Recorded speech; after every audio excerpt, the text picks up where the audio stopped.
Goeienaand, good evening, fellow South Africans from a very warm Brisbane. I got an email today from someone who I could well have played rugby against back in the old days when I was at Michael House.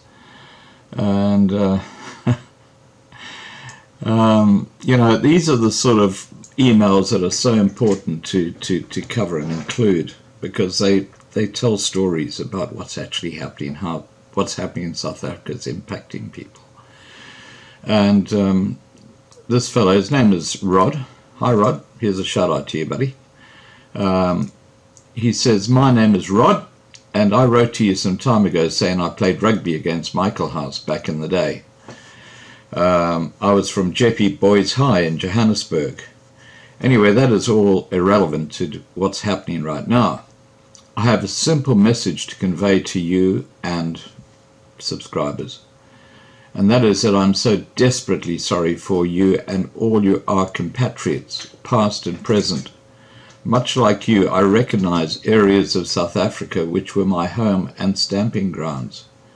You and Mooi River, where I also used to travel through on the way to Durban, and for my part, Eastgate and Bedford View, where I used to live." Now, I have to tell you that Mooi River is one of the most beautiful farming areas in South Africa. It's a real breadbasket of South Africa there in the Natal Midlands. And it's on the main road between Johannesburg and Durban. It takes about 7 to 8 hours, or used to. But even back in 2012, the road that you took between Johannesburg to Durban was deteriorating, so I'm not sure what the status of it is right now. Okay, so getting back to Rod, he says, "I see there was a mass shooting there a few days ago he's talking about Eastgate. And I felt sick to see the pavements which I'd walked being sprayed with bullets.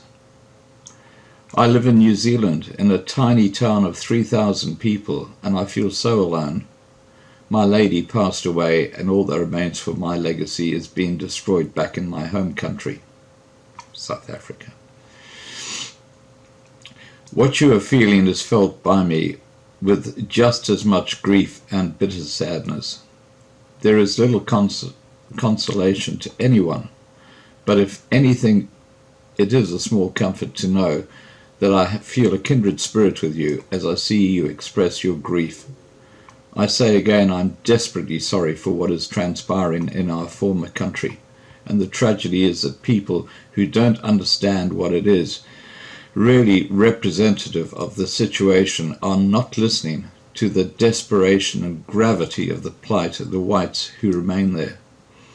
I commend you for your continued insistence to get out of the country, or to at least to make preparations, but I feel that in some cases the old school Boer is a bit stubborn and a touch arrogant, and they really need to instigate a proactive strategy.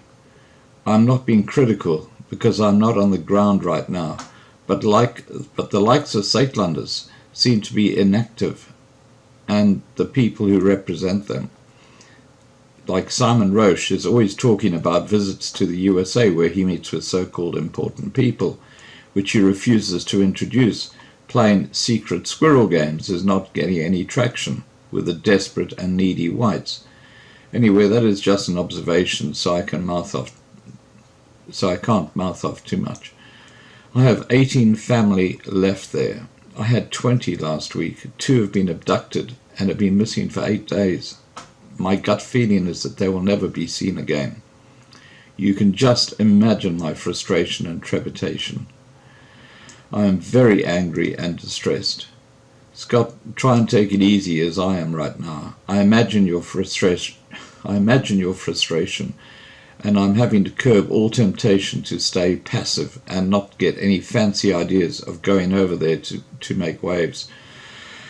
I'm fortunate as you are to be safe and comfortable, so all we can do is lend as much support from a distance. Stupid to even pretend to become physically involved.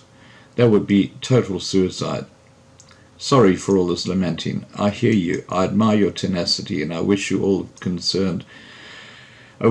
all concerned the very best. Kindest regards to you and yours. Well, thank you, Rod. You know, that's the tragedy. We've talked often here on this channel about the boiling frog syndrome, where the water just gets heated up and gets heated up. And when I went to South Africa in 2006, things were bad then, okay? But when I went there in 2012, they had changed dramatically. I mean, the amount of security that I noticed around places like Johannesburg, and you know, the wire fences and the alarms and the security guards driving around in cars all over the place. It had just escalated. And I cannot believe what it would be like today in South Africa.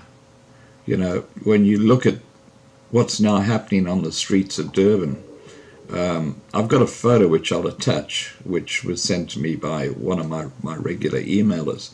It was taken on a main road or highway in Durban, an off-ramp. And, you know, it's not South Africa, guys.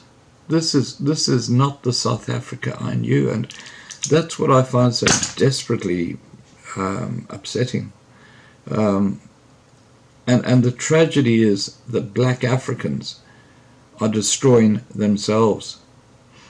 That they just don't have it here.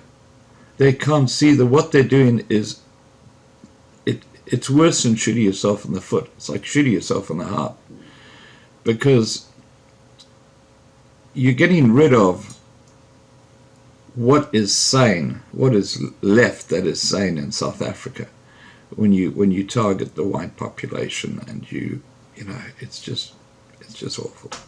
All right, guys, I've rambled on enough. Please remember to subscribe to be kept informed, and have a great evening. Bye for now.